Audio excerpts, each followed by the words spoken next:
आप सबके बीच ऑनलाइन आने का मतलब है आप सबका आग्रह। आप सबने या बहुत सारे छात्रों ने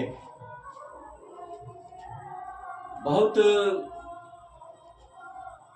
जोरदार आग्रह किया कि सर आप ऑनलाइन आइए। तो अपने लंबे शैक्षणिक अनुभव का जो सार है हमारे पास, उसको देने के लिए आपके बीच आज मैं उपस्थित हूँ और आपके बीच मैं मुखातिब रहूँ हमेशा। इसके लिए आपकी सुविधा के लिए मैंने एक YouTube चैनल लॉन्च किया है जिसका नाम है ईडू आश्रम। आप जब YouTube पर सर्च करेंगे EDUAASHRAM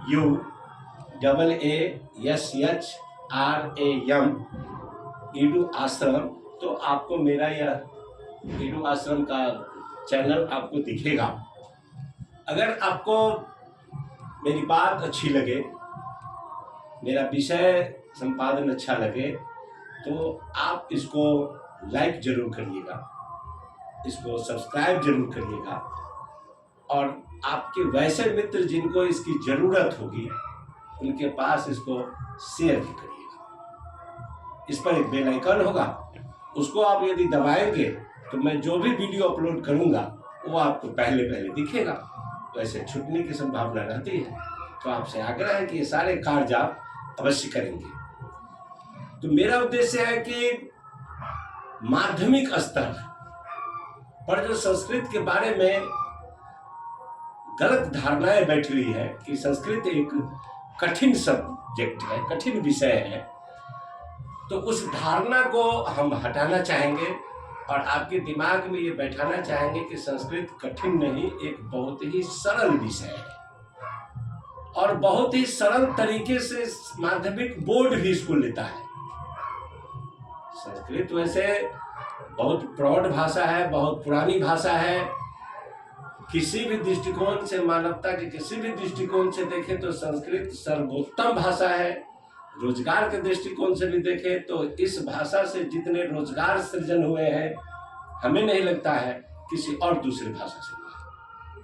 लाखों लोग योग शास्त्र से अपना रोजगार अर्जन कर रहे हैं, जो संस्कृत का विषय है।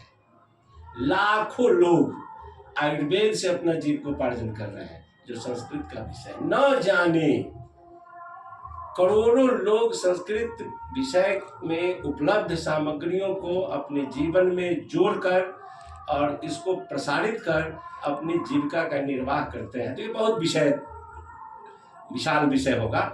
तो माध्यमिक स्तर पर सरकार ने मुख्यतः हमारे क्षेत्र में 2 बोर्ड उपलब्ध है, एक बिहार बोर्ड है और एक CBSE बोर्ड है, जिसमें हमारे यहाँ के बहुत सारे बच्चे शामिल होते हैं। बिहार बोर्ड में भी ढेर बच्चे हैं, CBSE बोर्ड में भी ढेर बच्चे हैं।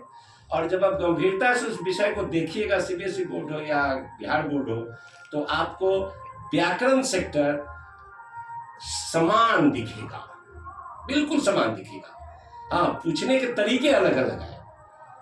बिहार बोर्ड में ऑप्शन ज़्यादा है, विकल्प ज़्यादा है। CBSE बोर्ड में विकल्प शून्य है। बिहार बोर्ड में यदि अनुपात पूछता है 6 तो देता है 12।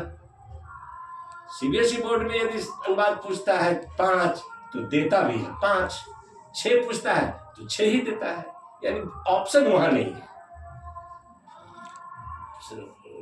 बिहार बोर्ड में ढेर ऑप्शन है। बिहार बोर्ड में यदि 8 प्रश्न के उत्तर आपको देने हैं तो आपका अपना भाषा है, संस्कृत में लिखना आवश्यक नहीं है। CBSE बोर्ड में है कि वो यदि 5 प्रश्न पूछता है किताब से तो 5 प्रश्न ही देता भी है, तो उसका नंबर भी है। और बिहार बोर्ड में है कि 8 प्रश्न पूछता है तो 16 प्रश्न का विकल्प देता है। 50 प्रश्न का उत्तर लेना है तो 100 प्रश्न डालता है। खंडा में 100 प्रश्न है जो बहुविकल्पी प्रश्न है। उन विकल्पों को यदि आप ध्यान से देखेंगे तो पूरा का पूरा व्याकरण और किताब के मिश्रित जो कोणदार प्रश्न है, एकदम जो बारीक प्रश्न है, उन प्रश्नों को उसमें डाल के विकल्प 4 दिए जाते हैं। उसमें से एक विकल्प को आप चुनना है और उसको OMR शीट पर प्रगाढ़ रूप से रंगना होता है। ये बिहार बोर्ड का सेक्टर है। सीबीएसई बोर्ड में आते हैं तो सीबीएसई बोर्ड में ऐसा नहीं है। सीबीएसई बोर्ड में 4 प्रकार से प्रश्न का सृजन है। एक अपठित गद्यांश है, एक रचनात्मक शिक्षण है, एक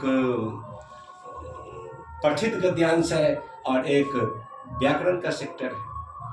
तो सभी चीज़ों को यदि गौर से हम देखें तो सब में, दोनों बोर्ड में या और किसी भी बोर्ड में, संस्कृत शिक्षा बोर्ड में भी हो या आईसीएसई बोर्ड में भी हो, जिस बोर्ड में यदि संस्कृत उपलब्ध है तो बोर्ड के जो कर्ता धर्ता है, जो हमारे श्रेष्ठ लोग हैं, जो सिलेबस निर्धारित करते हैं, उनको पता है कि इस स्तर के बच्चों से क्या पूछा जाए। तो प्राय पूछते हैं, कर्ता पूछते हैं, क्रिया पूछते हैं, किस कर्ता से कौन सा क्रिया जुड़ता है वो पूछते हैं, बीच में कारकों का प्रयोग पूछते हैं, थोड़ा सा अव्यय पूछते हैं, थोड़ी सी संधि रहती है, थोड़ा सा समास रहता है। तो ये सभी चीज़ें दोनों बोर्ड में समान रूप से होती है। तो हम आपसे निवेदन करेंगे कि यह विषय यदि आपको ज़रूरत है तो आप हमारे नेक्स्ट वीडियो का इंतजार करिए, जिसमें आपको हम दिखाएंगे कि एक ही चीज़ को परखने से, एक ही चीज़ को समझ जाने से आपके बहुत सारे शंकाओं का समाधान हो जाता है। और मैं अपना जो 33-34 वर्ष का अनुभव है, उस अनुभव के बल पर मैं ये कहता हूँ कि मैं आपको इस तरीके से संस्कृत बताऊंगा कि आपको कहीं से वो बोझिल नजर नहीं आएगा। आप इंतजार करिए मेरे अगले वीडियो का। धन्यवाद।